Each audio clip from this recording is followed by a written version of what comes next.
Hello and welcome to the Full Force Weekly, proudly brought to you by Battle Action Force, the Treasury Editions. I am your host, Christopher McLeod AKA Diagnostic 80.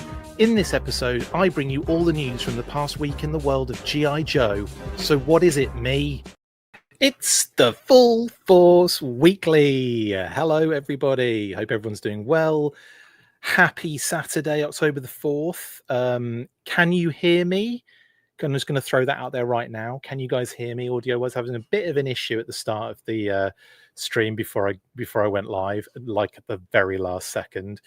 If you can't hear me, please let me know. Can you hear me?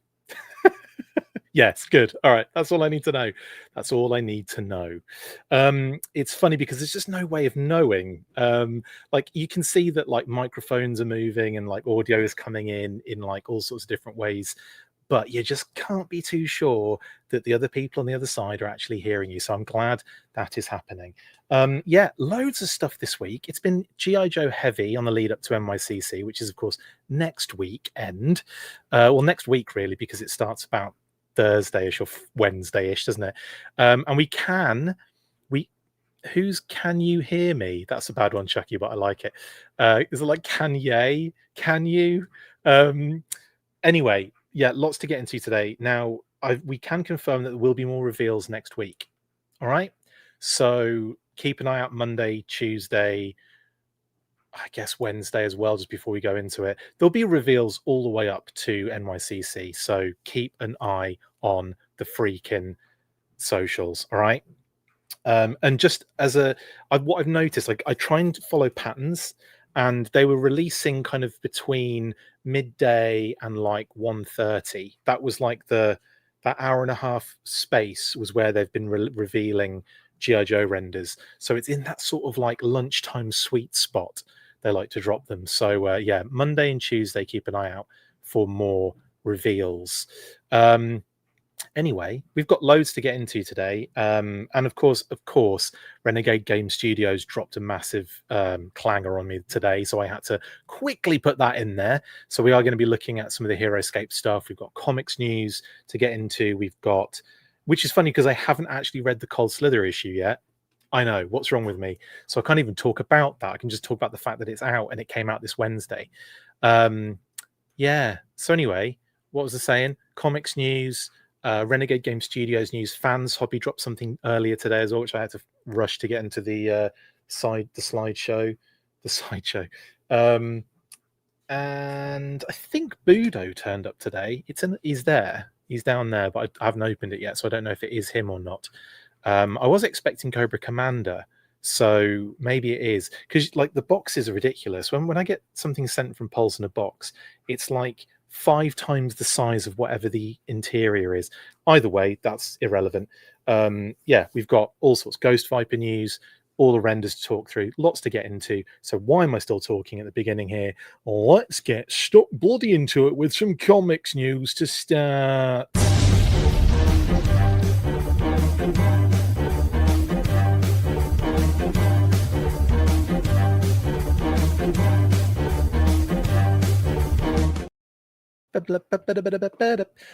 Yes, so you've got Cold Slither comic released this week on Wednesday, and of course the Dreadnought War is coming, and they promoted that as well this week. And of course they did a big promo. This isn't really technically comics news, but they did I'll talk about that later anyway, because there's a big promo for Cold Slither performing at NYCC. But like I said, that's not technically comics news, is it? It's just Cold Slither related. But as well as that, New Comic Book Day got us the second compendium, Real American Hero, Book 2. That was available in comic book shops on Wednesday.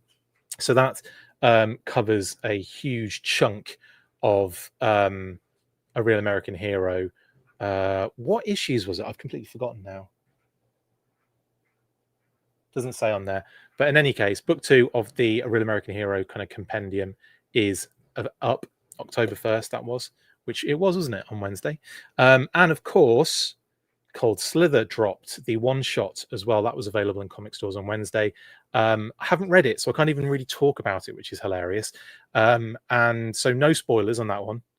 And yeah, and I hope whoever did, if you did read it, I hope you enjoyed it. I'm going to get stuck into that following this episode. I know that's not of any help right now. Maybe I'll talk about it later in the week. I'm sure, like, I'll be on a news burst, of course. I'm sure I'm going to be doing a news burst on Monday. Let's face it. If I'm not, then what the hell is wrong with me? And yeah, and of course, Sunday I'll be doing a Patreon episode. So for all our Patreons of the upper two levels, I'll be on Sunday. But that's by the by. There you go. So Cold Slither is out now. Go get it if you haven't already got it. Make sure you get it, and I will probably be reading that at the same time you guys are. As well as that, they dropped more. Well, I say they just dropped, and they're just dropping promotional stuff now because we've already seen the the wraparound, or the it's a wraparound. The wraparound cover for part 1 of the Dreadnought War, Mad Max style desert chase with Xandar there on the Dreadnought cycle, Ripper as well, Zorana on there and all. A couple of ridiculous motorcycles jumping around all over the place, big explosions, loud explosions. Starfighter says, is the Cold Slither issue a one-off, or will there be more issues? It's a one-off. It's sort of like a cutesy sort of 20 questions with Hector Ramirez sort of deal. It's like a cutesy little one-off. It's not like, it's not gonna, I don't, well, if it does really well, who knows, they might do something.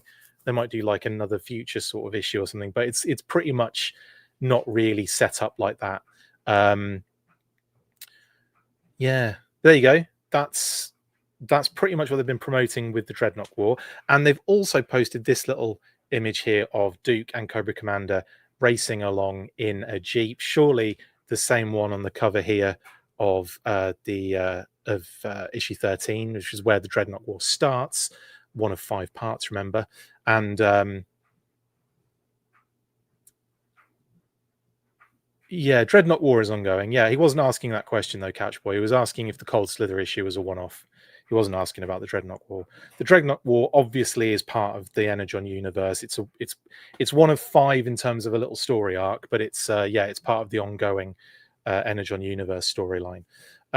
Anyway, and there is like a little interior panel shot of Duke and Cobra Commander in the Jeep. Just a tiny little sliver of a preview. And I'm sure we'll be getting a full-on 5-page preview or 4-page preview, or whatever they're doing at the moment, very soon. Anyway, that is all the comics news. Apologies. If I had actually read Cold Slither, I would have gone into a little bit more of a review on it, but I did not. I've only seen the preview of that, so I'm sorry. My bad. So we'll get into the next news segment, which, if I remember correctly, if I recall correctly, I don't recall, I had to look at it. It's Renegade Game Studios. So let's do it.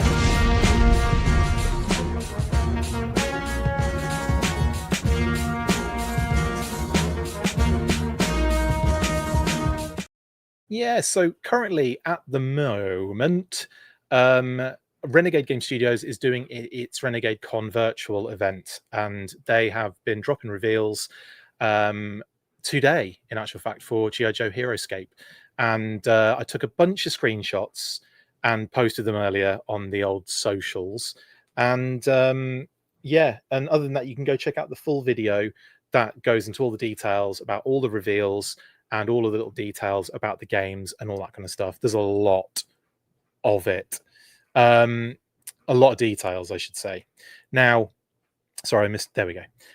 Now, starting off, we had Anais and Lee basically basically introducing the G.I. Joe HeroScape stuff. So this is going to be for winter and spring of 2026, which feels a little ways off, doesn't it? But yeah, that's like a year away. No, this would be like the spring, I imagine, for G.I. Joe. Rumble at the Rift. So this is the HeroScape Rumble at the Rift set. And it's a battle box. They've thrown all the contents on there, which include the miniatures, gameplay essentials like the scenario guide and rule book, order markers, 20-sided die, wound markers, and glyphs. And then, of course, all the kind of terrain pieces as well, which is kind of cool. Nice little kind of like, battle box it's like a little game in a box, basically. It's quite cute, so that's pretty dope. Now this is, I believe, in addition to the standard GI Joe Heroescape as well, so this little battle box is sort of like an extra edition. So yeah, they're like I say, it's like a little battle in a box. And then as well as that, they have all these new terrain pieces, including little glow in the dark toxic tiles, which is pretty rad. Oh, by the way, if after this you want to go check out more of the details and actually hear about this stuff properly and not by me guffing along, not really knowing what I'm talking about, which happens a lot, you can check the video. We posted the link on our socials and all of our socials, and you can go to Renegade Game Studios on YouTube and go and watch it now. And in fact, they're doing loads of stuff the whole weekend, so there's going to be a lot more kind of content, and who knows, if maybe even a few more little GI Joe kind of like little sneaky peeks as well. So anyway, yes, terrain looks pretty cool. And then they broke down all of the different pieces, or the different miniatures, the characters, and what they're capable of in that particular Rumble at the Rift battle box. Duke being one of them, obviously. He's kind of like one of the main sort of like leaders in the in this particular set.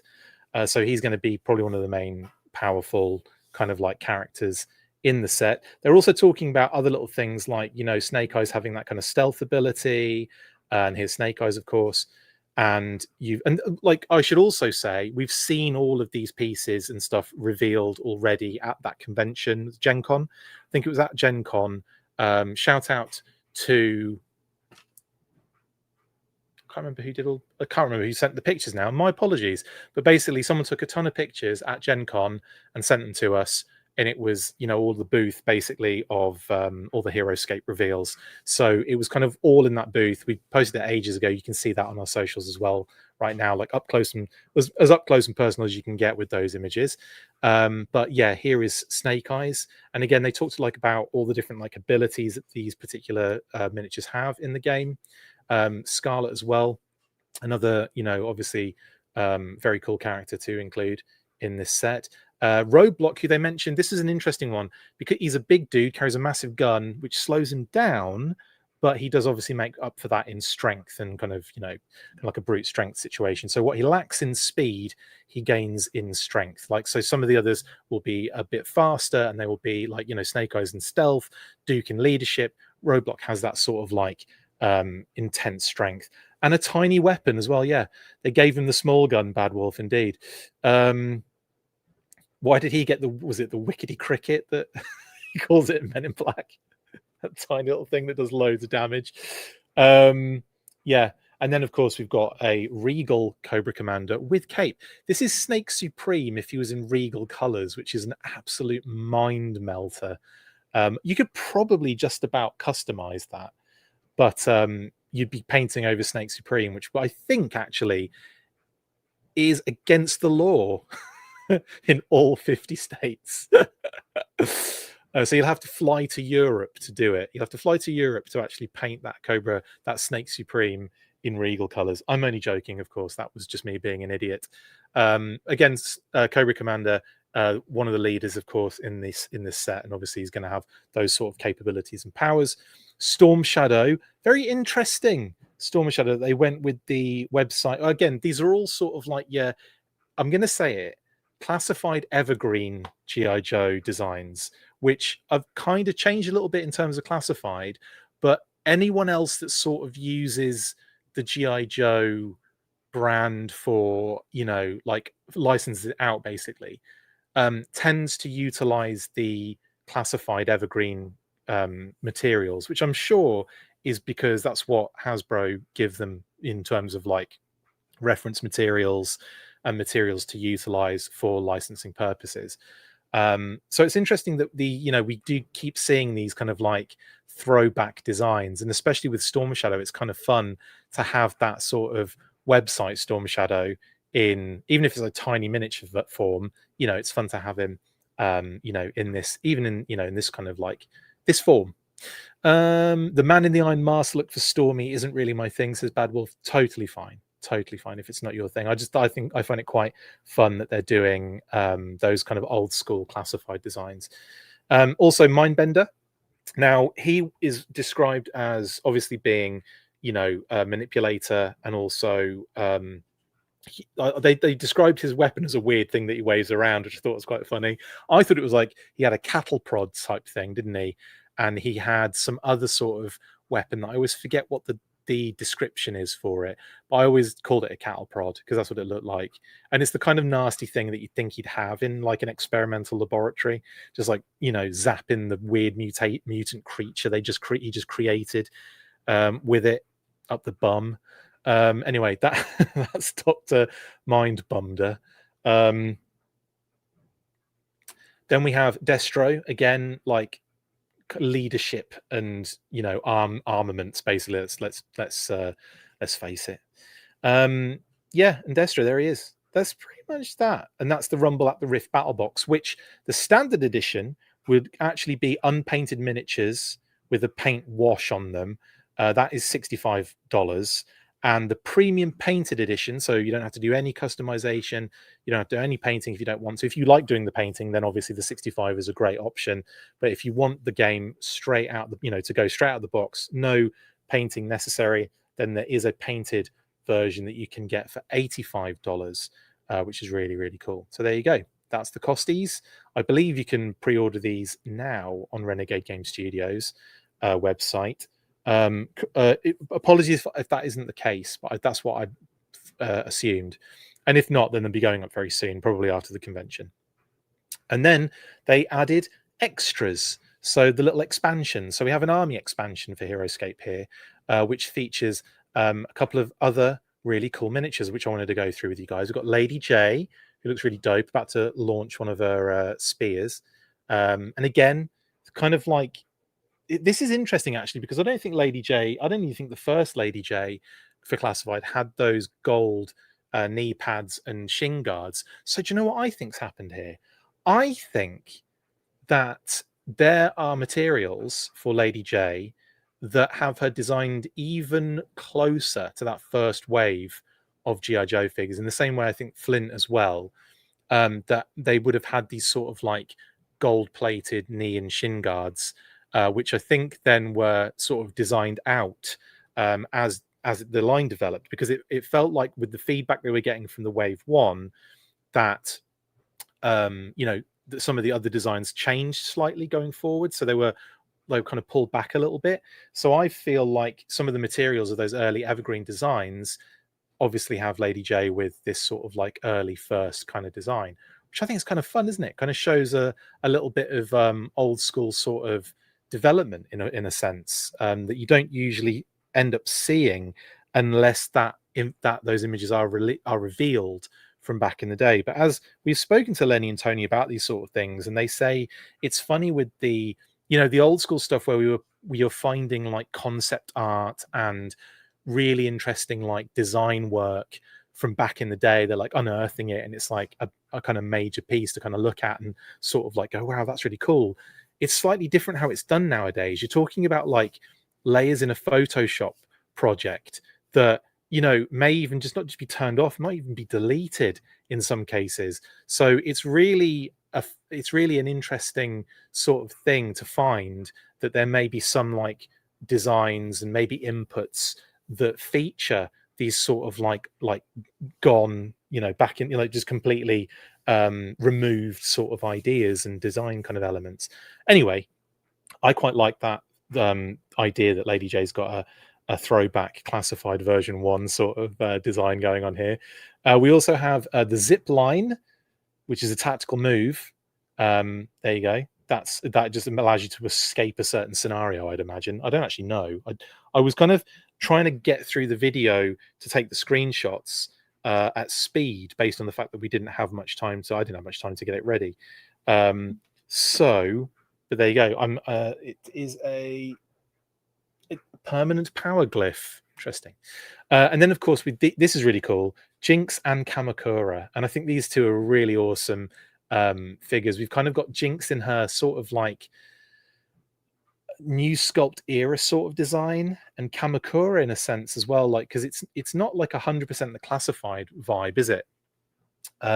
It's actually more that sort of like new sculpt era vibe with both of these, which I quite like as well. And yeah, again, cool to have these little miniatures in the G.I. Joe Strike Forces Army expansion. And of course, Baroness for the bads. I can't tell if she's got purple in her hair, but she does have the gold kind of adornments, which we did see on that first version of the Baroness, of course. So maybe they've just gone like very close to that first release of the Baroness in classified in any case. But yeah, can't see the purple on her hair. And you'd think it would be like, even on some of the hair that's coming over the front at the end. Maybe it's just on the back. I don't know. But either way, there you go. And the Crimson Twins as well. This is a nice addition too. And they look the same in pretty much every iteration ever. So there you go. When they're wearing that garb, they look exactly the same in all their versions. And that Strike Forces set, that army expansion, is $50 for like the unpainted miniatures again. And for the premium painted edition, you're talking $70. And again, I believe that is available for pre-order. And moving through, we have another expansion. This is the kind of green shirt or commando army expansion for the Joes. Green shirts and Battlecopter. So common army expansion, sorry. And this obviously features multiple different green shirts, female, male, and a couple of different skin tones. And you have, as well as that, you have the Battlecopter, which is pretty dope as well. I mean, who would have had that on their bingo card? Who would have had G.I. Joe Heroescape Battlecopter in the same breath? I wouldn't have said that. I wouldn't have said those three things together like they were related to each other, but here we are. And yeah, there you go. So green shirts and the Battlecopter set. That same situation, standard edition, $50. That's unpainted miniatures with a paint wash on them, and the premium painted edition for $70. Okay, there you go. They have the Matt Tracker copter thing. Yeah, could you imagine? That would be great actually if they did Matt Tracker and classified. I'd be well into that. I mean, you feel like it probably isn't too far away when you think about what's going on in the Energon universe. Okay, and there's more. There's even more. Yes, we have the Common Army expansion for Cobra as well, which is the Cobra Troopers and the Cobra Flight Pod. So we have the Troopers here again, same kind of vibe. You've got multiple different troopers of all different shapes, flavors, and styles. And then you have the Trouble Bubble, which is amazing as well. With, is it a Televiper? I can't tell, E-Viper. When I first saw the Trouble Bubbles, when they were revealed at the show, yeah, it is a Televiper, 100%. It looked like there were Vipers, like regular Vipers piloting them. So it's nice that we've got actual Televipers in the Trouble Bubbles. That's pretty dope. And that, again, same situation, $50 for the standard edition, which is unpainted, and $70 for premium painted edition. They also threw in this little drop as well, the kind of urban landscape of Valhalla, which again shows you like an urban kind of like layout and terrain that you can utilize for the Joe games and everything, for the Heroescape Joe games and stuff, including as well on top of that 20 concrete asphalt tiles, 2 new fortified wall terrain features for $45. So that's sort of like a little addition if you wanted to build a different urban environment for your game as well. On top of that, pre-order promotion. So if you go to the Renegade web store, you get a Serpentor free with the pre-order of at least one March G.I. Joe Heroescape release. So that's pretty dope. So if you just order any one from the Renegade web store, any one of those things we just talked about, you'll get a promotional Serpentor miniature, which is pretty dope. And if you get one at your local game store, you get one free with Heroescape purchase at participating game stores while supplies last. So you probably if you want to lock it in, pre-order from Renegade. And if you want to try your luck, try and go to your local game store and get it early and see if you can get one of those Serpentors. It's up to you, really. Or maybe just talk to you. I mean, most people that go to game stores know the people that run their game store. I mean, like it's one of those community type things. It was for me anyway.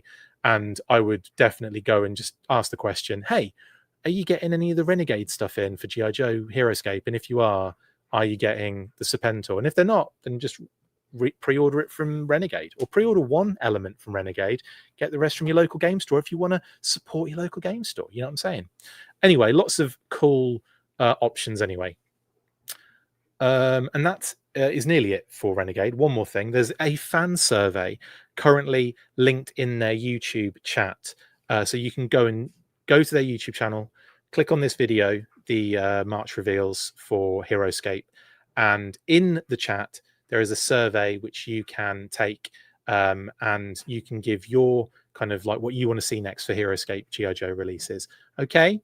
I didn't put the link in our description, unfortunately. My apologies. So you'll have to do a bit of digging on the Renegade Game Studios YouTube channel, which won't be hard because it's like the most recent video, I believe, or at least the second to most recent, nearly the most recent video. Right then. That's all Renegade Game Studios covered. I think I did pretty well there in terms of time, because we could have been there for months, couldn't we? But brilliant stuff. I really enjoy seeing more stuff with the game side of things, even though I don't get much of an opportunity to play any of the games. But I do like seeing G.I. Joe in these different formats, and I always have done, and I always will do. And I kind of hope that Renegade Game Studios continues to, give us cool G.I. Joe games, because it looks like they really enjoy what they're doing over there with the G.I. Joe stuff, and we're getting loads of nice, cool, awesome G.I. Joe related things with all of the things that they do. So yeah, keep it going, Renegade Game Studios, and keep an eye on Renegade Con as well. It's still ongoing, and you can check out more of the show this weekend. In fact, right now, I'll shut up soon. Don't worry. Right then, next up, and we're talking Fans Hobby.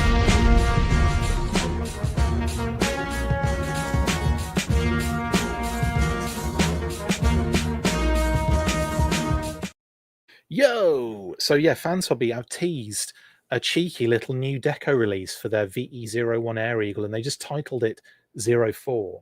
So they're going full on VE04 with this one.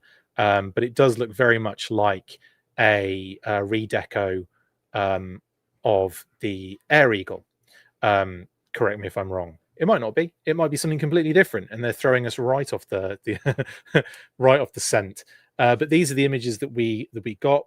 You can kind of see it's an Air Eagle, can't you, or a Skyhawk, so faux hawk, based on the cockpit, the little kind of wing panels, little engines, and so on and so forth. And they've given it this sort of like grey and white sort of deco, very Arctic kind of vibes, isn't it? Which is quite nice. But I do think, and this was shout out to Jeremy Kimberlin, who messaged this to me. A few of you messaged me, but Jeremy did kind of like, I think we threw it at me first, and he basically said he thinks it's got something to do with that Steel Corps or Steel Brigade, as it was back then, version into 2005, which we'll get to in a second. But here's the other image of that kind of like tail with another little additional element on the back there, which is cool and interesting. But yeah, and he thinks it might be this 2005. It's kind of like a nod, homage to this deco, the Steel Brigade Skyhawk, which was a G.I. Joe convention exclusive sort of situation in 05. In any case, yeah, I kind of like the idea of this deco. The Tiger Eagle, or Air Tiger actually is what it is going to be hard to beat, because that thing is gorgeous.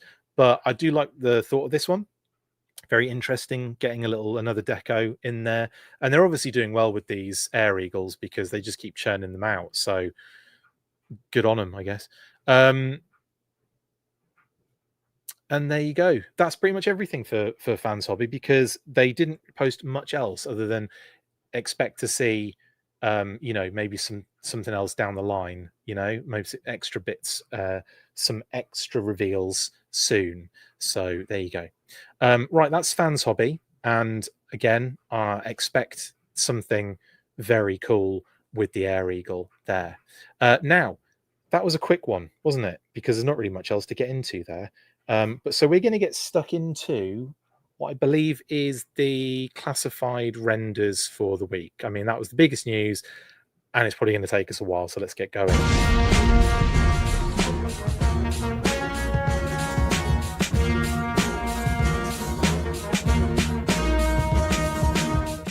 No, I lied. It's reaction.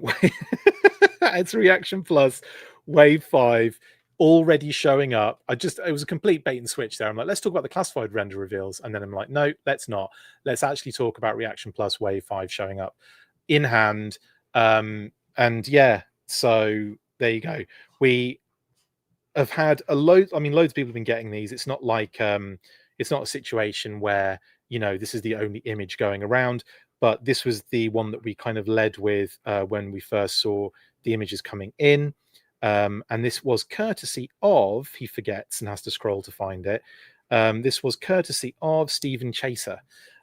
So yeah, so thank you, Stephen, for this image. We do actually have images as well. Got loads actually from Pat, who's got his in. Adam got his in.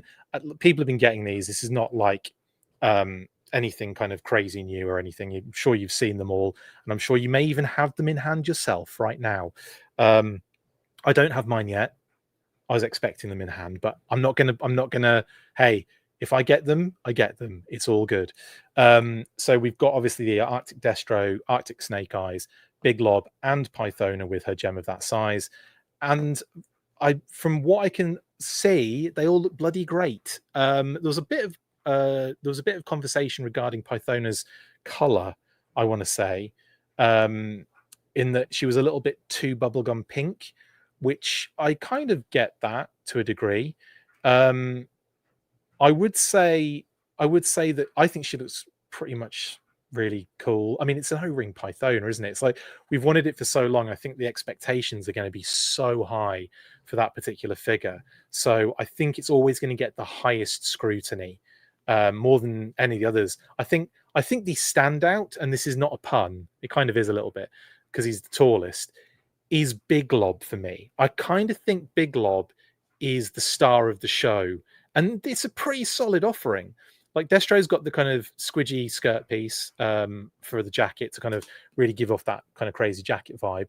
But why didn't they just do that but smaller for the Snake Eyes and Cobra Commander for their jackets? Because if they can do that, why don't just do that for Snake Eyes and Cobra Commander? Because I think the winter jackets on Snake Eyes and Cobra Commander look a little bit goofy because of the way it's been done and sculpted into the legs. I feel like the show to show us Destro with an actual floppy skirt piece, a squidgy plastic skirt piece, and to not do that to Cobra Commander and Snake Eyes is an odd move because it would be less what's the word, restrictive in the articulation department on Snake Eyes and Cobra Commander because it would be shorter and you could kind of just use the same piece and just use it twice. So I don't know. It looks like he's wearing Y fronts over his jacket, in my opinion. Same with Arctic Cobra Commander. But that said, it's a shame because it's a banging figure other than that Snake Eyes and Cobra Commander the same. Like, other than that one element with the grundle cut over the jacket, those figures are friggin' cool. So, yeah, it's a shame, really. And yeah, Big Lob, no notes on Big Lob. I think they did a great job. I think the head sculpt's brilliant. I think the head sculpt's brilliant. I think the buck they've used, that kind of taller buck, is great. I think the fact that it's a bandolier over the shirt, so you can actually take that off, and he's got the jersey kind of on show and the number 14 on show is brilliant. So I don't know. Yeah, I love what they did with Big Lob. I have no notes of Big Lob. I think he's perfect from what I can gather from all the images and all the kind of chatter about him. And Pythona, I think, is really solid as well. I think she looked great. And again, I think it would have been weird if they'd done the kind of cape and made it a really intricate soft goods cape, because it just wouldn't have been something that they would have done back then. I genuinely think they would have done something more like this back in the day if she were to have come in the pack with the Royal Guard, Cobra, Nemesis Immortal, and Globulus. If it had been a 4-pack instead of a 3-pack, or even 2 2-packs, let's just say, right? If it had been 2 2-packs with like Globulus and Pythona, or Globulus and the Royal Guard, Nemesis Immortal, and Pythona would have been like 2 2-packs, then I would have expected Pythona to be something like this. Maybe even not as good in terms of the sculpt. Like, they would have done something like in the same way that the Royal Guard isn't the same as the Royal Guard on the show, the same that Nemesis Immortal doesn't really follow the exact look of the movie. Globulus is fairly close, but the other two are like way off. I would say that Pythona, they might have even gone in a completely different direction with her, but I think they would have done Rooted Hair. I may be wrong on that one, but I think Rooted Hair may have been something they were doing at that point, by that stage. So I think she might have got Rooted Hair, and I don't think she'd have looked as good as this either, to be fair. So I think it's pretty cool. Why is Snake Eyes wearing a bathrobe? Says 44D2. Hey, even Snake Eyes needs to shower in all of his clothes, doesn't he? Or bathe in all of his clothes. Coco shops at coat pants like Snake Eyes. It'd be odd if they saw each other at the jacket pants store. Yes, indeed. Anyway, so they're in hand. I think they look really good, and it's a solid wave for Reaction Plus. Another movie wave. Who knows? Maybe the next wave will also be movie related, because when we spoke to Brian ages ago about the movie, he did say, hey, when we get to the movie, we're going to stay in it. And that's exactly what it looks like they're doing at the moment. So anyway, that is Super 7. Right, I will move on to, I believe now, where are we going now? Because again, I could be wrong, couldn't I? No, we're in the renders now. Let's do it.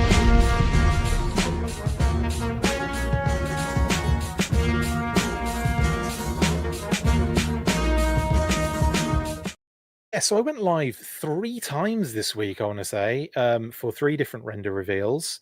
I know it's been a busy news burst week, which I always enjoy. I prefer doing news bursts during the week, and then just going over it again on the weekly. I don't mind that to some degree. You guys might get bored of it, but I quite like it, because there'll be stuff I missed. There'll be stuff I wasn't really looking at the first time around. And then, when I'm talking about it with you guys on the weekly, sometimes it's extra and I'm like, oh, yeah, that makes sense. So in any case, we have 3 different renders that were revealed this week, and we started with hit and or run music. You'll only understand what that stupid reference is if you watch The Simpsons. So, and it's not even the same quote. I just butchered it. Anyway, so hit and run is outstanding in my opinion. I think this one's an absolute home run before we've even gotten to actually what he really is in real life. Couple of things to mention off the bat. 1, the backpack has a little flap which opens so you can store things inside it. 2, it has a strap so you can put it over himself and have it as an actual bag. 3, his helmet and goggles are removable. I'll repeat, his helmet and goggles are removable. So the goggles can come off and go on him, and the helmet can come off and go back on again. The rope is not shown, or the little bit of string is not shown in the render, but he also comes with string/rope. Okay. And yeah, so I just wanted to get that off the bat. Those are the things that we know 100% confirmed, along with the render, obviously, that we obviously wouldn't know just looking at it. So that's confirmed. And that little, I should also say on the belt, that little kind of loop is also a little loop which the rope can interact with, shall we say. Now, Couchboy says helmet off is the best news. Lifeline 2, yeah, we'll get to that one as well in a second. Does he have camo hair underneath? Asks Chucky. Yes. Yeah, this is a chef's kiss for me, Couchboy, for sure. We'll get to that as well, Hydrus. We'll go one at a time. We'll go through them all individually, and we'll get to those kind of points as well about the mole rat and lifeline. But in terms of hit and run here, he comes with some really cool gear as well. So the first off, like the head sculpt looks pretty cool. Obviously, we can't see much of it; it's just straight on. But the camo looks great. It's not like, it's a bit messy. It's not like, like uniform stripes going across his face. It's like very, very, haphazard but clean at the same time. It's brilliant. I love it. And it's not like it's not like a perfect clean stripe either, I should say. It's kind of like a bit messy with, like he's applied it himself. So I really like that a lot. I said mole rat. And anyway, yeah, so the little chin strap thing pops off and the whole helmet comes off, which is great. He's also got the molded grenades on his secondary. The secondary is really cool as well. That kind of like strappy web gear that kind of goes onto the belt, connects to the belt, and then the belt connects to the straps and the secondaries for the thighs. It's all very, very cool and awesome. And I can't wait for the Tiger Force version, is all I'm going to say. I also really like the zip in the what I assume is on the secondary as well. It might all be one piece. Or it's a sculpted zip on the torso, but I doubt that very much. I think it must be part of the secondary, um, the kind of zipper element as well. Now, a few people have said, is that the correct green thing in the middle of the torso? Yeah, I believe they're just kind of mixing it up with the deco and trying to break it up a little bit in a similar way that they did with Rock and Roll, and that's the only one I can think of off the top of my head. But yeah, it's awesome. Bad Wolf says the messy stripes covers Hasbro if the paint apps get sloppy. No, that's what it's supposed to look like. Yeah, indeed, Bad Wolf. But no, I think that does look really good and specifically on purpose as well. John Linscott says camouflage works so well. Didn't even know there was a figure there. Brilliant, John. Brilliant. Anyway, lovely stuff. And then, of course, we have, like I said, going down into the straps on the thighs. The whole harness is kind of like one piece. Kind of that's what it feels like. There's a little loop on the his right hand side, the left hand side as we see it. So I imagine that's where you can kind of maybe put some other aspects of his gear. There's going to be storage on this dude for sure, and of course his holster for his pistol and the carabiners on that side, which are not actual usable carabiners. There does need to be a Tiger Force version. I agree. I also feel like we need to have a Night Force version as well. I think I just want all the versions of Hit and Run. And again, the camouflage is really nice on this figure. I like that it's not just like a single stripe kind of like vibe. It is very, very considered. I think Hit and Run had blotchy camo, didn't he, as well? But I like this kind of considered sort of almost like stripy, scratchy, lightning camo. I think it's really good. And there's legs, his bottom of his legs and his boots, if you want to know. Comes with a new rifle, I believe, magazine, and I'm assuming removable silencer. Then you've got the machete and the pistol. Pistol goes in his thigh holster, and I think he's got a sheath probably on his backpack or around the back, or maybe in that little loop on the back. Maybe the knife goes in there. That ain't a knife. This is a knife. So I don't know. We'll have to see, won't we? We'll have to see when on next week when they actually reveal these bloody things for what I expect to be a pre-order as well. So I would fully expect these to be pre-orderable because that's what's happened in the past. They show the renders beforehand, then they show what the renders were. They show them in hand on the show, and then the pre-orders go live shortly after the convention. That's what I'm assuming, especially with Hit and Run, Lifeline, and the Mole Rat at least. And there'll probably be more. I'm sure there will be more. There will be more. Weapons should have been camo, Couchboy. Yes, that'd have been funny. Just need the Rock Viper now, please, and thank you, Joe. Yes, we do. It's going to be cool because we'll have Hit and Run, Alpine, maybe Wolf Spider. You could throw Wolf Spider in there, and Rock Vipers, and you can make a really cool, like, kind of mission sort of setting, couldn't you? I think that'd be really cool. And version 4 Snake Eyes could be in there because he's a bit mounty climby as well with his grappling hook and launcher. And I suppose you could throw in the Desert Scorpion in that as well because they've got the. Do you know what I was really surprised about with the Desert Scorpion was the fact and that I must have missed this the first time around, but the fact that the Alley Viper launcher that isn't a launcher with the grapple comes with attached rope on it, which I think is really dope. Roper dope. Anyway, by the by. But yeah, you can make a really cool sort of like mounty climby sort of like dio, I think, with these particular characters. And yeah, Rock Viper, we need a Rock Viper so hard. And then a Python Rock Viper, please and thank you. Anyway, there's that. Then we have the backpack, which looks absolutely gorgeous. As you can see, that's the strap. and you can see that you can kind of see the hinges for the flap on the top of the bag. So underneath that strap, you can see just to the above the strap, you can see the little kind of like hinge anchor points, and you can kind of see the little line running through, which is the kind of split. And that flap will come up, and you can put stuff in it, which is amazing in my opinion. There's a little handle loop at the end there as well, and you've got some other aspects that we'll have to see when the actual backpack is shown off and revealed, just how it operates and how it works and how freaking awesome that thing's going to be. I th- can can I honestly be more excited for a backpack than anything else in the line? What is it with me and backpacks? Like I felt really sort of like upset for a while that we weren't getting backpacks with figures. And now that we're getting them, we're getting really good ones. I'm like just focusing solely on how good and detailed the backpacks are. Like dial tones is absolutely amazing. I was really upset that version 4 Snake Eyes didn't come with the backpack, which could have stored his grappling hook, and therefore made it look like an homage his actual launcher from the original figure.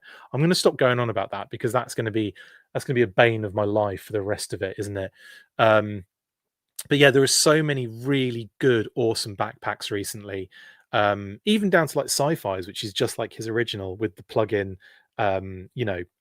hose and cable or whatever you want to call it for the laser. But straps sell it, man, don't they? I mean, big time. It is very gym bag, isn't it, Blitz? And that's what I think I love about it. I really, really want more backpacks in the line with straps and with storage, with actual practical storage in it. Flaps open, straps and flaps, baby. That's what I'm talking about. Hashtag straps and flaps, or flaps and straps. Straps and flaps. That's what I want. Sounds really bad, but that's what I want.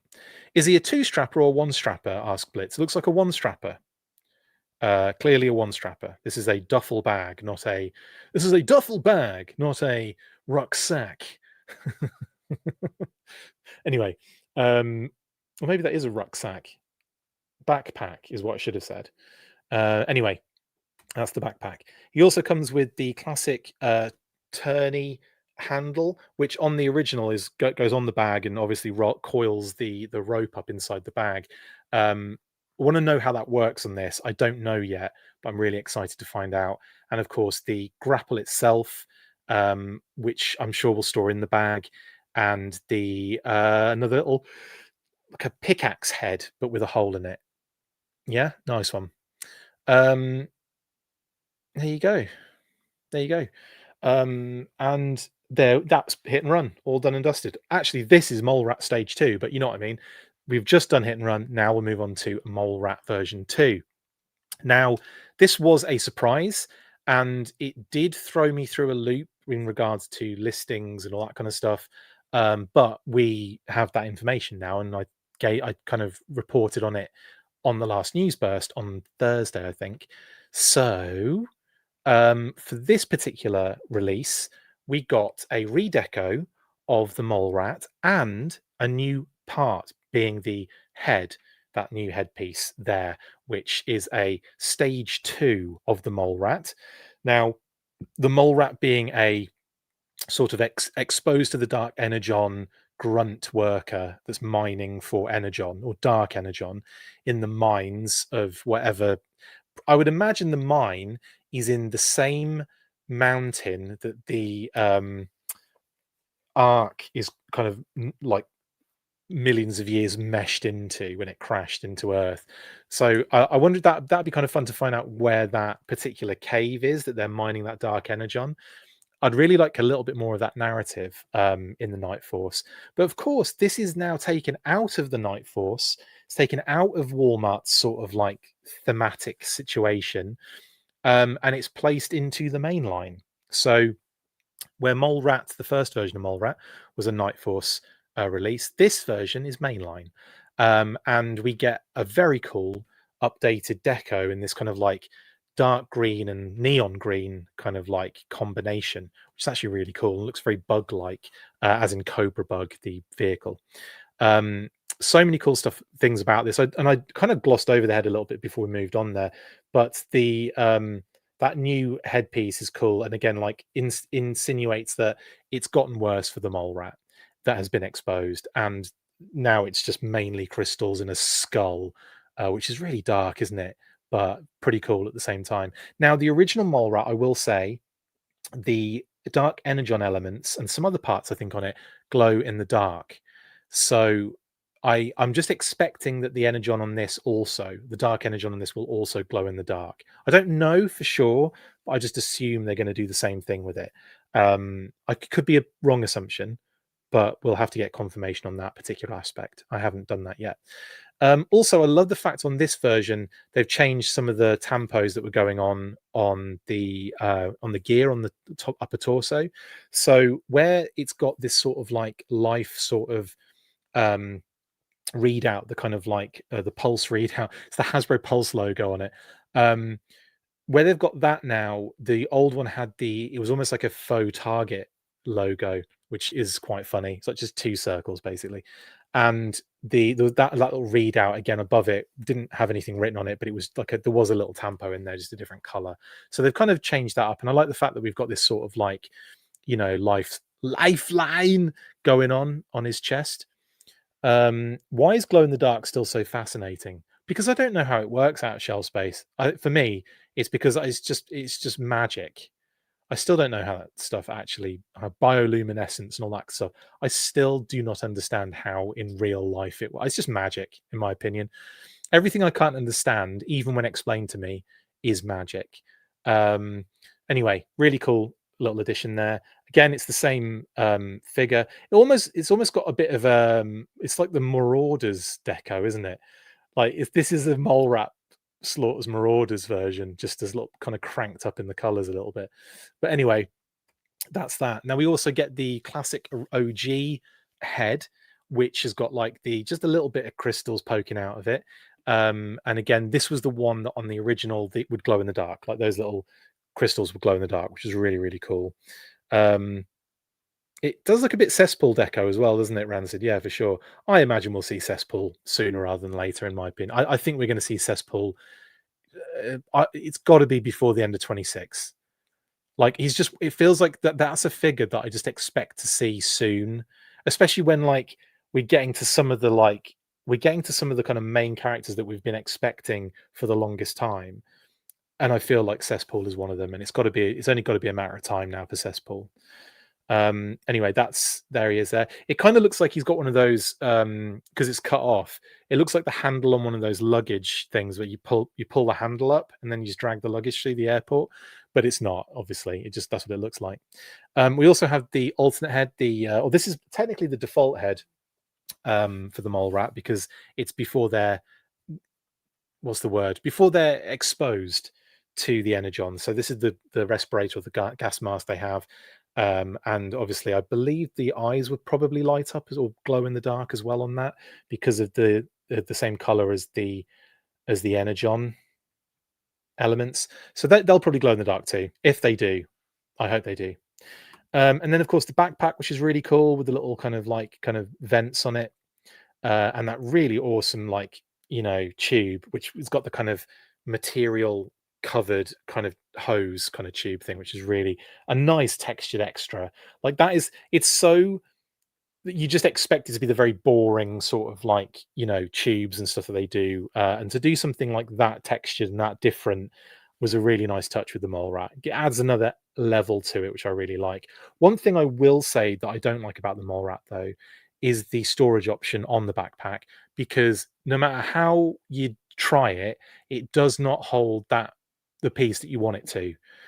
For me, it's the end piece. So you've got that kind of handle, and then you've got the drill element, and then you can take the drill off and you can put the gun element on it. The gun element that attaches to that handle, I put on this, but it does not go on very well. It kind of like bends it a little bit in the wrong way. It's not the best option, and that pincer doesn't quite hold anything for me. So I've got to admit I don't like that side storage on the backpack.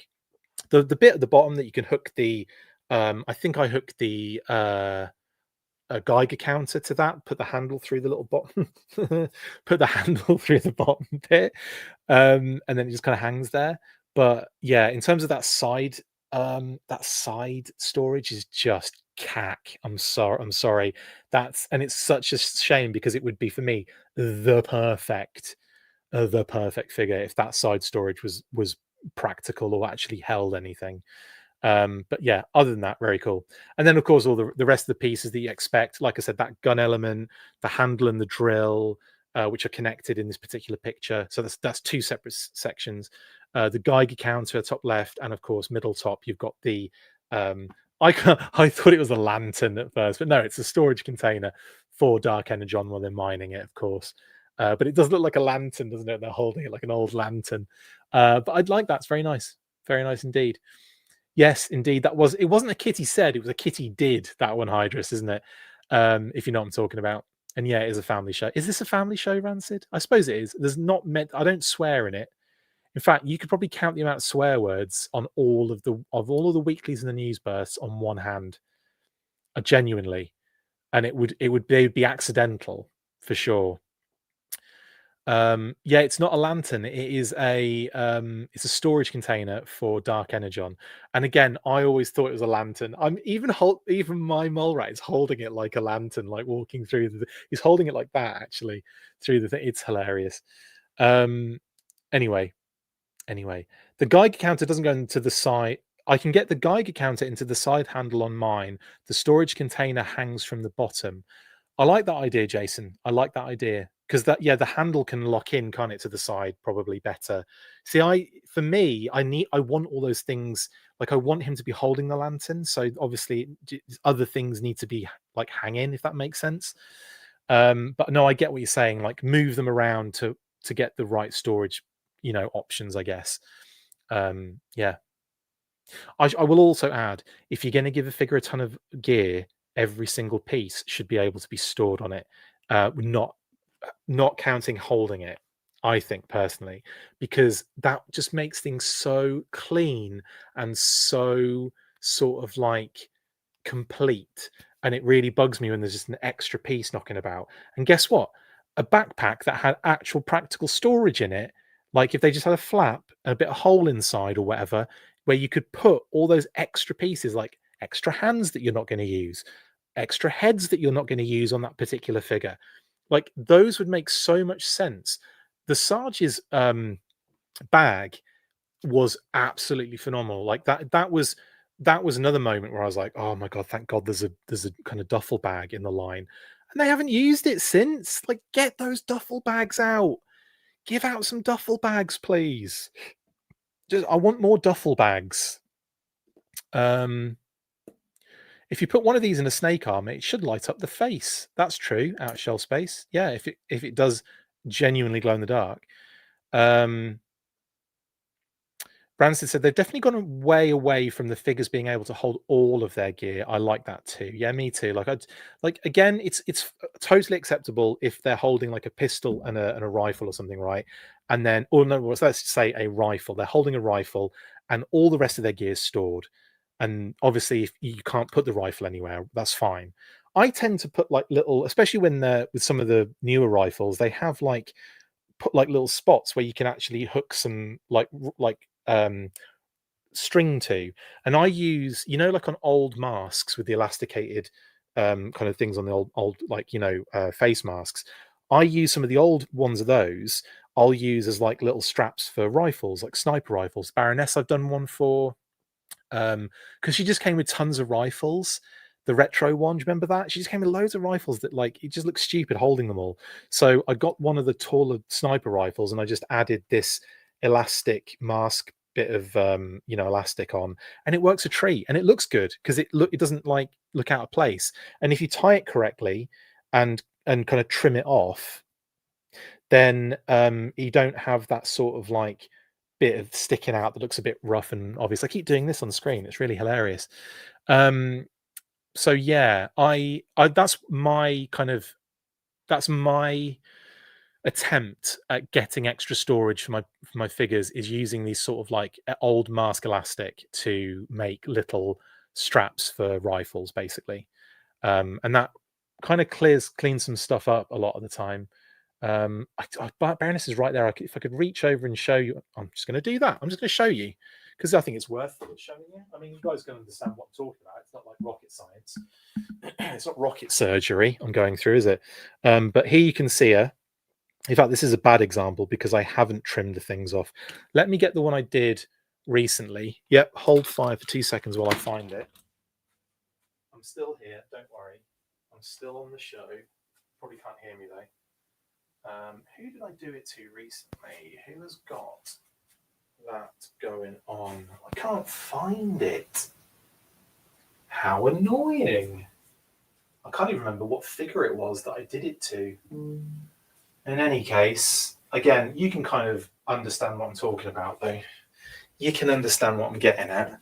I don't recall what other figure I did it to, but there you go. You can kind of see the strap across her anyway. That is the elastic holding the rifle on the back.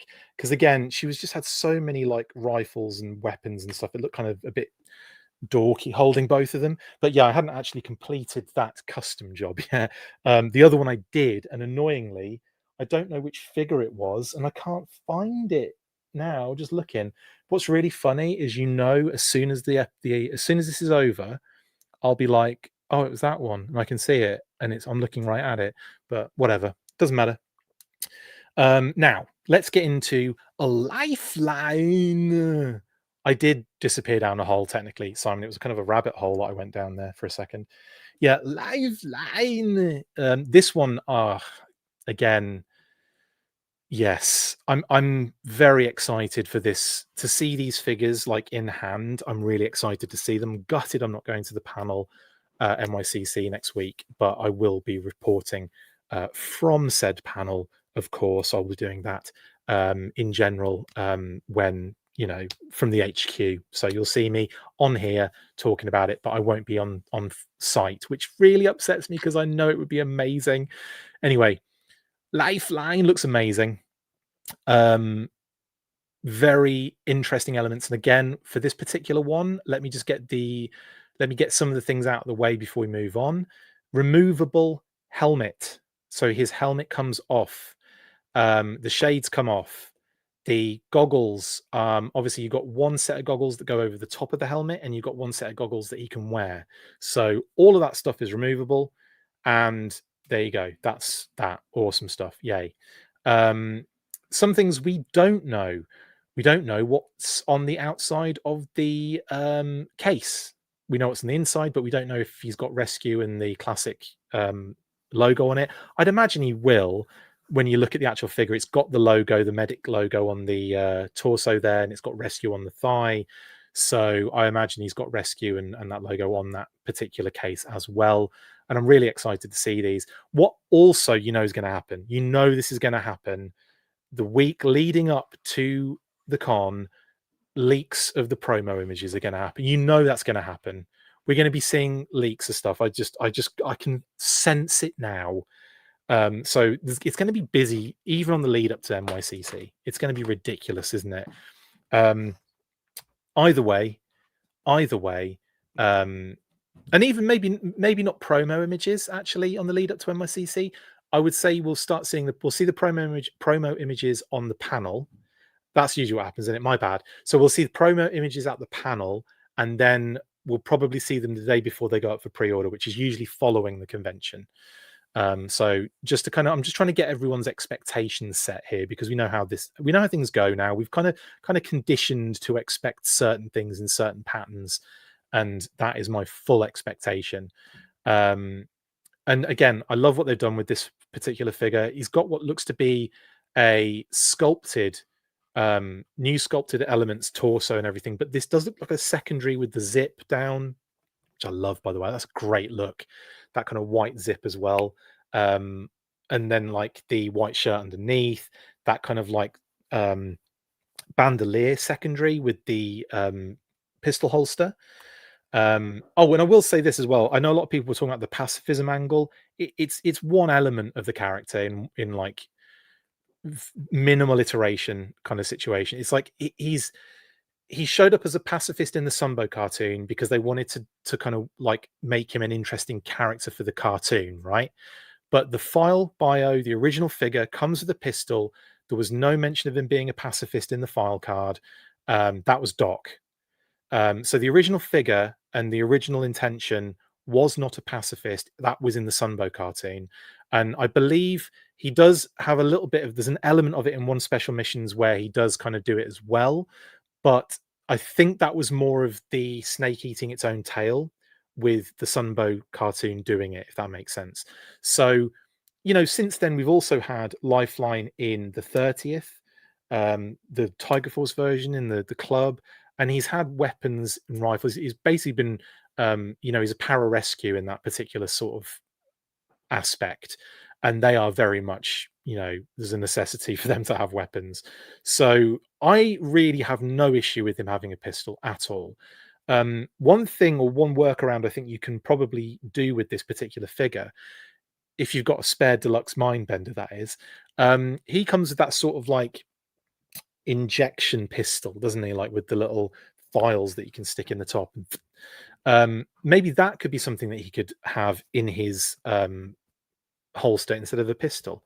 Just saying, that could be something that you repurpose for Lifeline, if you don't want him to have a pistol, and that's totally cool. If you don't want him to have one, you can. I think it's weird that he's got like a holster there and nothing in it. So I think having like some sort of thing like that from Mindbender, which do I have? Does Mindbender actually have that in his hand near me? Because yeah, he does.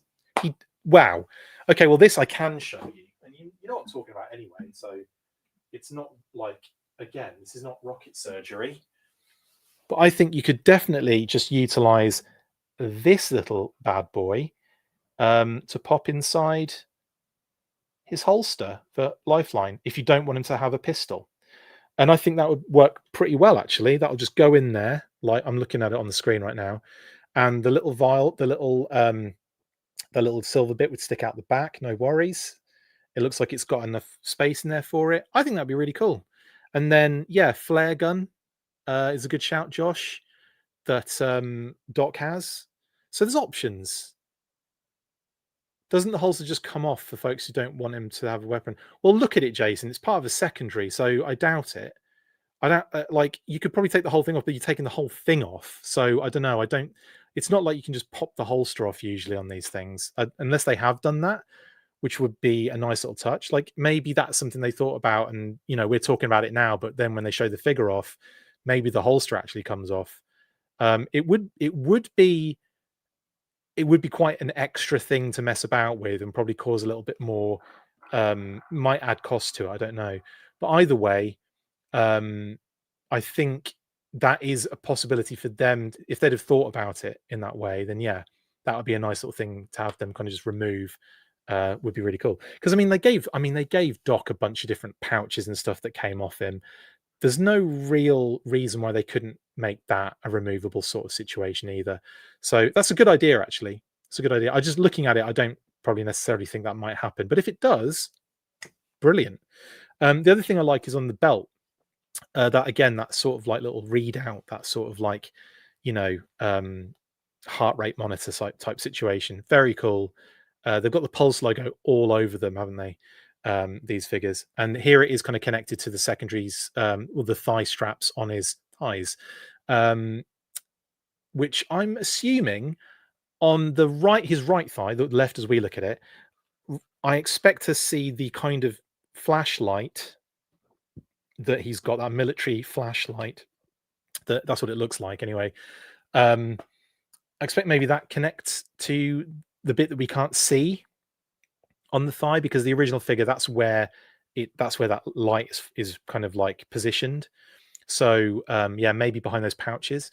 And then of course you've got another little kind of like piece there on the side, I imagine, for whatever else he's got on him, but I can't think what else he's got that goes in there yet.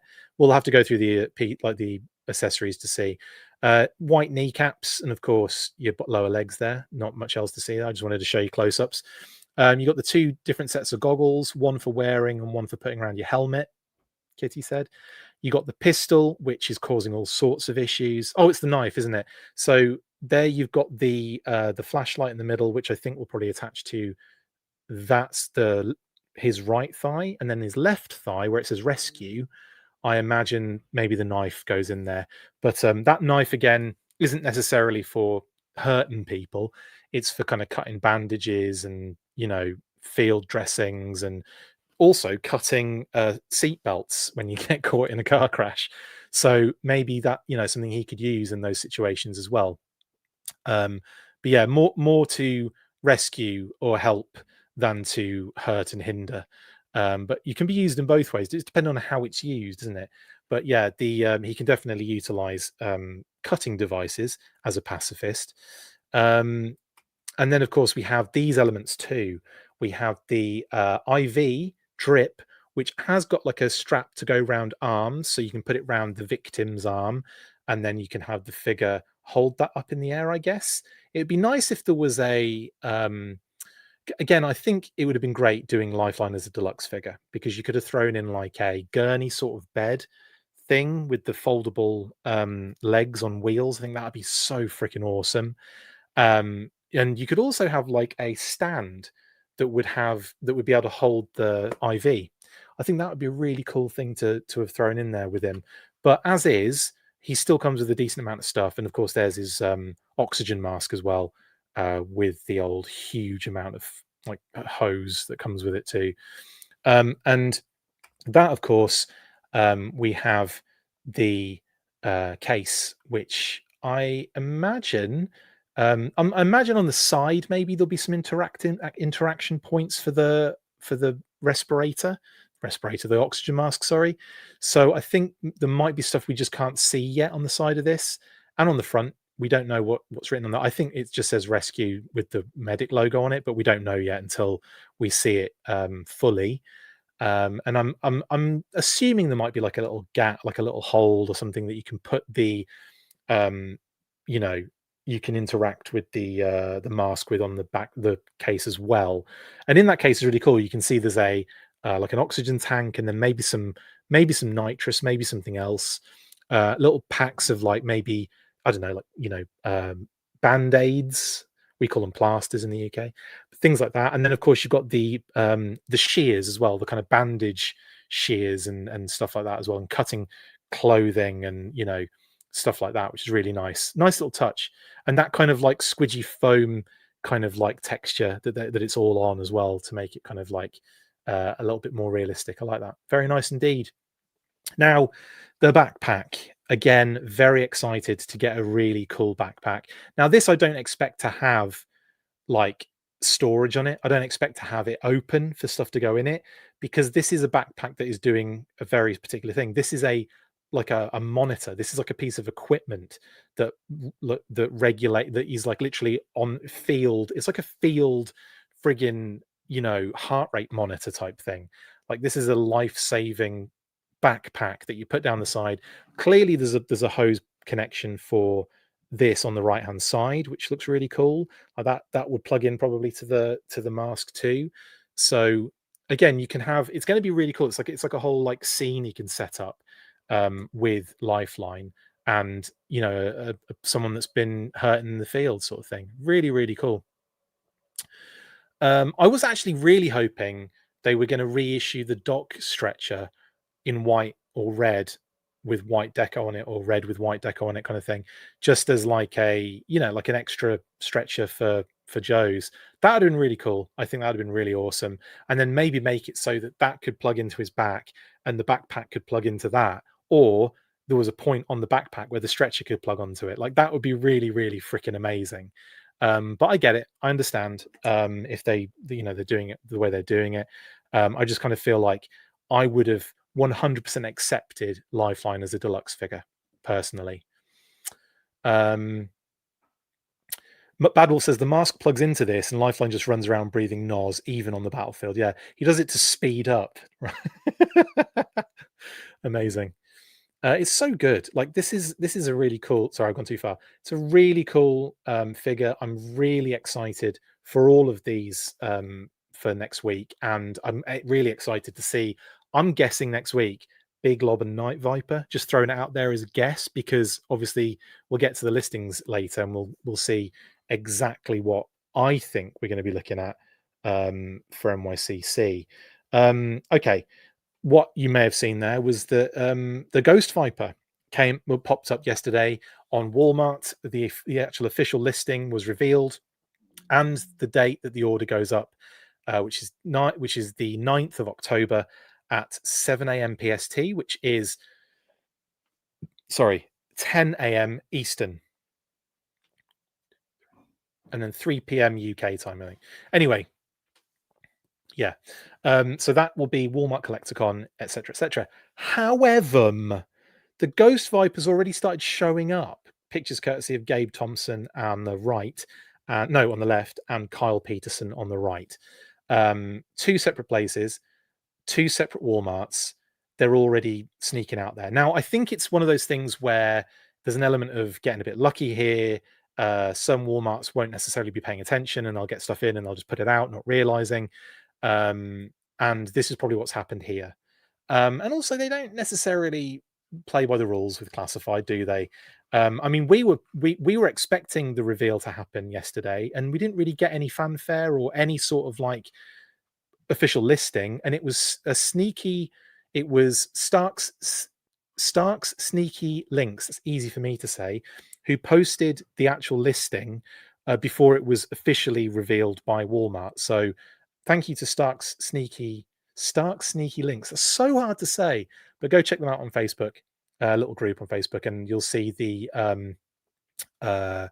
like links as they come up, early or as soon as they find them. So worth a follow, worth a check out on Facebook as well. In any case, yeah, already showing up at Walmart, which is absolutely freaking bonkers. Yeah. And the ESU went up on Amazon as well, didn't it? But I think that was actually last week. So I can't remember. I'm losing track. Either way, everything is pretty much out now except for Pythona. Either way, Pulse is going to be doing a live stream, of course, with the G.I. Joe, Transformers and Ghostbusters team following their panel, which starts at 11 a.m. on October the 10th, right? The regular panel. We'll hopefully be able to report from that as it happens. And then at 12 p.m. Eastern, we'll get the kind of live stream summary of said panel with all the information that came out of the panel with good images and all that good stuff as well, and explanation on all the things they talked about. And that will be like, again, we're going to be going live. I'll be going live hopefully ASAP Rocky after that goes up. But we'll see how that rock and rolls, shall we? What else is? Oh yeah, G.I. Joe Hall of Fame is happening as well. So you get your votes in for the 83 figure of choice. And what was the other thing? Oh yeah, the best figure of 2025. Which, by the way, what a lineup of figures! Holy! I mean, if you ever wanted to get like a good idea of the quality and the standard of this line, look at the 25 list of best figures of 2025, and you'll just be like, oh yeah, because I kept going, oh that is, oh no, that is, oh that one is, and that was, and it was, I was doing that like maybe every time I looked at the figure, I was like, oh no, that's the best, oh no, that's, oh no, just the increasing quality of this line is insane. I went with Destro for 83, not to kind of influence anyone, like I will, and Pythona for my figure of the year, even though I haven't actually got it yet. I've just already assumed that she is based on the images and the, all that stuff. But that's it. You can vote for the Hall of Fame Blitz by going to the post we made about this on our socials and finding the link there, or you can go onto the G.I. Joe Facebook page or any of their socials and find the link they did for the Hall of Fame, and it's there as well. Okay, go for it. There hasn't been a miss at all, Rancid, in my opinion, for 25. It's been insane. Badwell says, do not look at that 2025 list. You'll be reminded how much money you've spent, indeed, just this week. Anyway, that's Hall of Fame. Now, in the panel, they've also mentioned they're going to be having a first look at a covert new vehicle designed for icy terrain. So, obviously, there's a lot of chatter about this. Is it going to be the Arctic Hiss tank? Is it going to be something completely different? Because with covert and new, that kind of insinuates something other than obviously an Arctic hiss. We'll have to see, won't we? We'll have to see. But I wanted to point this out, that there might be something a little extra to check out as well on that panel, which again will be at 11 a.m. on October the 10th. Okay, cool. And if you're going, it's room 406.3, and make sure you get there about 2 hours beforehand, genuinely, because hot damn, that line builds fast. And if you're too far to the back, you might not get in. They managed to get everyone in last time I was there, but the time before that they didn't, and they had to turn people away. And I believe they had to move into a bigger room for the next year because of that. So yeah. Anyway, there you go. Cold Slither are performing as well on the 11th of October at the Gramercy in New York, and the first 100 through the door get a free exclusive I Cobra New York t-shirt. I'm never going to get tired of making that joke. Either way, you can go and get tickets for the show at Ticketmaster. The link is on the posts where we've made these posts already on our socials. You just have to scroll our pages a little bit, or you can go to the Cold Slither official pages, socials, and you can find everything there. Okay, cool. That room is much smaller than the San Diego ones, Jason. It is. But the one I was in, like the last one I went into, it was much bigger than the one previous, at least, and it still was packed. And I believe people were standing up at the back as well. It was absolutely heave-hoing. But yeah, there you go. Cold Slither, if you want to check them out, October 11th at the Gramercy for NYCC, baby. And finally, in kind of rounding up all of the sort of events, MCM Comic Con London, Hasbro Pulse will be there with Emily and Lenny for G.I. Joe, kind of repping G.I. Joe at least. And they're going to be doing their own brand panel as well. So we're going to get even more stuff coming out of MCM, which is absolutely insanity pants to me, like hot damn. So that's Saturday, the 25th of October, 11:45 a.m. GMT. That is UK time. So it's going to be crack of sparrow farts for the US, unfortunately. It's going to be like, you might as well not bother going to bed if you're in the California. It'd be like 3:45, right? 3, 4, 5, 6, 7, 8, 9, 10. No, 3:45 in the morning and 6:45 a.m. for us on this side. Crazy pants. Anyway, that is pretty much that. So yeah, keep an eye as well. Once we finish NYCC, ramping up for MCM. So it does not stop. It does not stop. Now, leak listings 2025, that is pretty much as you were, no changes. I'm hoping we'll have a little update on this particular leak listings page after NYCC.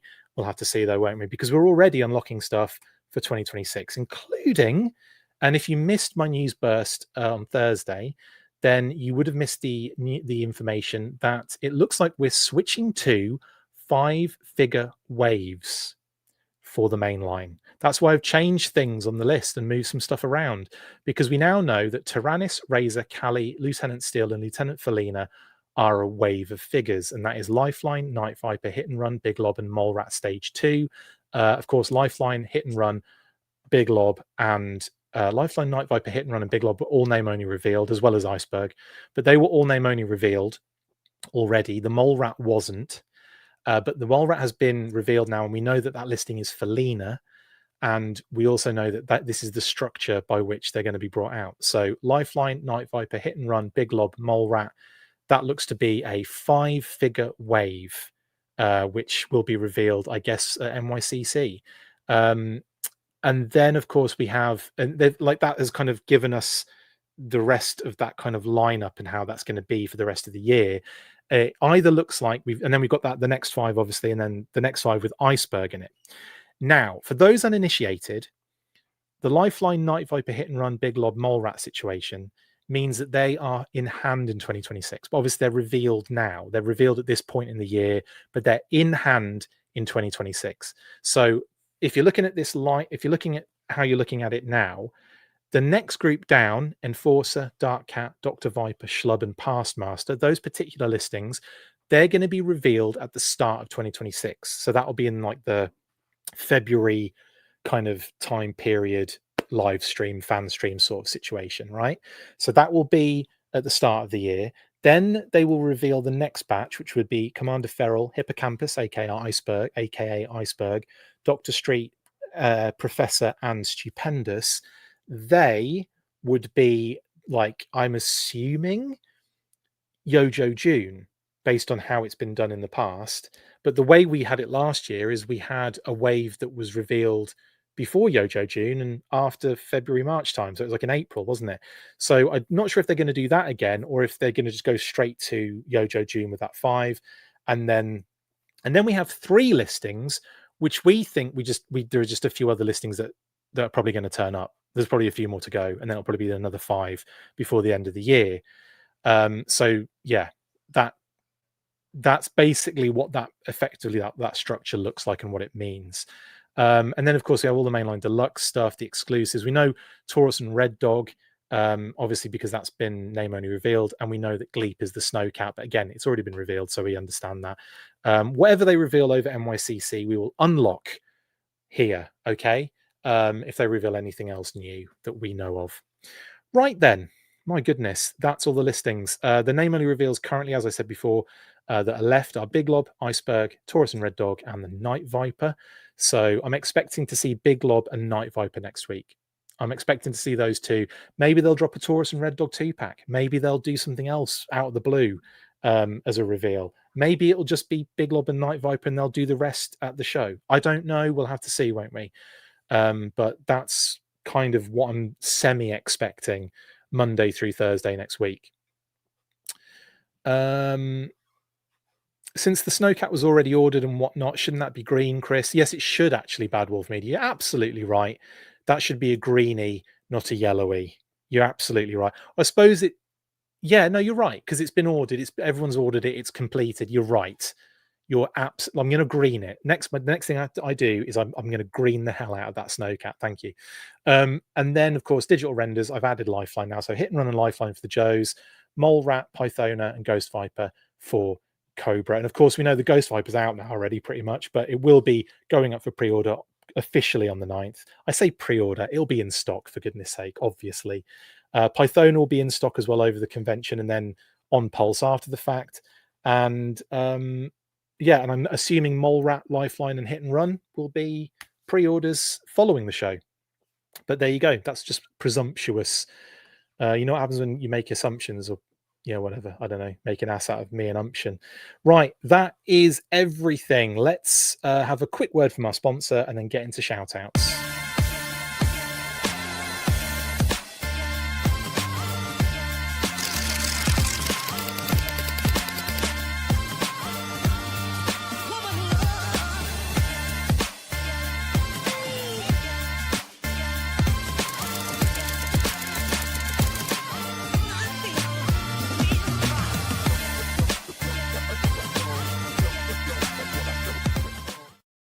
Yes, you can order the Battle Action Force Deluxe Treasury Editions at Skeletron.com if you're in the US and TotalToyBooks.com if you're in the UK and Europe. Beautiful, beautiful books. You have to do it. If you don't, what's wrong with you? They're amazing. If you've never read the Battle Action Force comics before, then you're in for an absolute treat. Anyway, yeah, go get them. They're beautiful and wonderful and awesome. Interesting. Of course, big shout out to Pat and Phil of Articulated Points. Really good episode most recently on the parachute figures. Go check that out. Really awesome if you're G.I. Joe fans too, and you don't know much about the certain parts of the history. Pat goes into massive detail on that talking point. It's really, really good. So go check out Articulated Points. Link in the description. Go sub as well. There you go. Also, shout out to codenameiowa.com. We are going to be doing something very cool with codenameiowa.com. So look out on Monday for a cheeky little, a cheeky little reveal, specific, of course, to the Full Force. So yeah, I'm not going to say any more. We will drop that little gem on Monday, and then yeah, hopefully it goes well. Anyway, that will be codenameiowa.com. Shout out to them. And of course, they run Assembly Required, Brian Sauer, Assembly Required, November 14th and 15th. And a couple of updates, of course, for Codename Iowa before we move on. Let me just quickly get those updates up and ready so I can actually read through them properly. He says taking ages because he completely forgot to line this up beforehand. Okay. First things first, we have the Friday night dinner with limited seats are available. If you've attended Assembly Required Fright Night group dinner in the past, you know it's a great chance to connect with fellow fans and several of our guests. Plus, you take home exclusive collectibles, which is true. It's amazing. The other half of the battle is getting tickets. Limited seats are still available, so secure your tickets soon before they sell out. There is a link on our page and on their page to go and book those tickets. I don't know if they're sold out yet or not. I'm just going to double check for you now. You can still purchase them by the look of it. Okay. And the dinner is scheduled 8 p.m. to 10 p.m. Friday, November the 14th. Okay. So make sure that you read all the small print on the page as well for any other information that you may have. Okay, cool. There you go. Good to know there's still tickets though. Also, customizers take the term fans in command to a whole new level, designing their own imaginative figures, vehicles, and more. If your weapons of choice are paintbrushes, glue guns, and X-Acto knives, we encourage you to submit your handiwork for our annual Assembly Required Customs contest. And again, link on that particular post for all the rules and all that information. Okay. And then finally, we've got the t-shirts, of course. So size yourself up. If you've got a bead on some of our exclusive t-shirt designs, remember to pre-order for pickup at the show to ensure you can secure your size. See all of our new reprinted and close to sold out designs at codenameiowa.com/store. Go do it now. As well as that, they've got the gear kits as well. Now, these beauties, so they're offering 2 unique gear kits for the fans to choose from. The Elite kit focused on Joe's and the Enemy kit focused on Cobra. Order both and you'll get a free 2026 Cell Pop calendar included. You'll have to stay tuned for more previews, of course, for what's inside, but they usually have the most amazing gear in these things. You're talking like little kind of like 6 and 4 inch scale accessories, kind of like really cool ones. There was a Starduster kit, which was really dope for like a couple of years back, which you could make your classified Duke into Starduster, which was amazing. Like, you know, the helmet, the backpack, all that kind of thing. It was so awesome. So they do kind of cute little things like that. Obviously Starduster's out now, so you know, but it was really nice to have those little parts and pieces, and they do amazing little kits. You know, and also like beautiful artwork, little posters, Cell Pop card backs, all sorts of amazing things in these gear kits. They're amazing. Anyway, that's Assembly Required covered. Shout out one more time for Skeletron.com. Amazing RoboSkull Mark IIs are available now to order. Go get them. Toy of the year 2024. We all know that right now, don't we? And they did actually have last week we did an update with Skeletron, but they've got the 6-inch figures on there. They're making some moves with those, so not too far away now to getting a number of the 6-inch figures and so on and so forth. So it's been a long wait, but I think we're getting there, so close.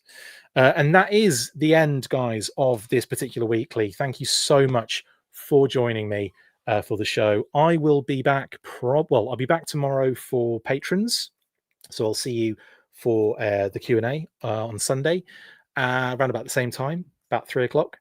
And on Monday we'll be dropping something very, very fun and cool with codenameiowa.com in collaboration. So again, that will be revealed on Monday. And of course, I'm sure there'll be another Hasbro reveal to talk about. So I'll probably go live with a news burst for that. In any case, have a great rest of your weekend. Stay fresh, cheese bags. And as always, after 3, you know what to do. 1, 2, 3. Full force! Ladies.